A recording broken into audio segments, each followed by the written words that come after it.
ప్రైవేటుకు పంట కాలువలట ప్రతిపాదనలపై అధికారులు ఆలోచించాలి. గోదావరి బనకచర్లకు ప్రత్యేక కార్పొరేషను. ప్రైవేటుకి సాగునీటికి సంబంధించిన పంట కాలువలు ఇస్తారట చంద్రబాబు నాయుడు గారు. ఇప్పటికే గ్రామాల్లో మండలాల్లో ఉండే లింక్ రోడ్లు కూడా ప్రైవేట్కి ఇవ్వాలని P4లో వేరే దేశాల్లో ఉన్న ఎన్ఆర్ఐలను పిలిచి వాళ్ళతో అక్కడ ఇన్వెస్టిమేట్ చేయించి ఆ రోడ్లు వాళ్ళే వేస్తారు. వేసిన తర్వాత 30 సంవత్సరాలు టోల్ గేట్ వసూలు చేసుకోవడానికి వాళ్ళకి పర్మిషన్ ఇస్తారట రోడ్లకి. ఎట్ ద సేమ్ టైం ఇప్పుడు పంట కాలువలకు కూడా ఇస్తారట. వాటి మేనేజ్మెంట్ వాటి మెయింటెనెన్స్కి సంబంధించి ప్రైవేట్ వాళ్ళకి ఇస్తారట.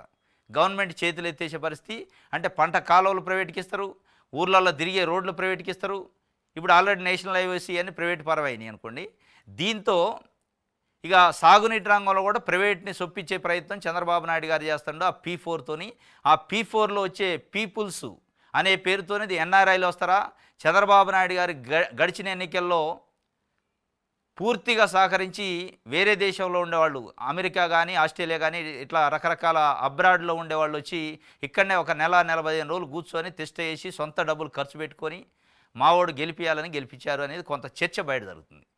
ఇక గెలిపించిన వాళ్ళకి మేలు చేసే కార్యక్రమంలో ఈ P4 ఉంటుందా, దాంట్లోనే ఈ సాగునీటి కాలువలు, రోడ్లు, ఇంకేమన్నా స్కూళ్ళు అవి కూడా చేస్తారా భవిష్యత్తులో లేదని. ఇప్పటికైతే పంట కాలువలు ప్రైవేటు పరం చేయడానికి, అంటే ప్రైవేట్ వాళ్ళకి ఒప్పచెప్పడానికి ఏం కావాలనో స్టడీ చేయండి అని చెప్పిండట అధికారిగా. అధ్యయనం చేసి ఎట్లా వాళ్ళకి హ్యాండ్ ఓవర్ చేయాలి, హ్యాండ్ ఓవర్ చేస్తే ఏ రకమైన అగ్రిమెంట్లు తీసుకోవాలా, ఎట్లా వాళ్ళకి టెండర్లు ఇవ్వాలా, ఈ రకరకాల ప్రతిపాదనలపైన అధికారులను ఆలోచించాలి. దానిపైన స్టడీ చేయమండట.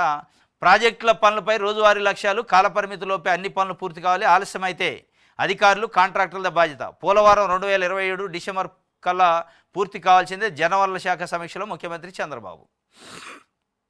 ఇది పంట కాలువల దగ్గరకు వచ్చింది ఇప్పుడు ప్రైవేట్ అనేది. నిన్న ఇరిగేషన్ డిపార్ట్మెంట్కి సంబంధించి రివ్యూలో ఈ డెసిషన్ తీసుకున్నట్ట చంద్రబాబు నాయుడు గారు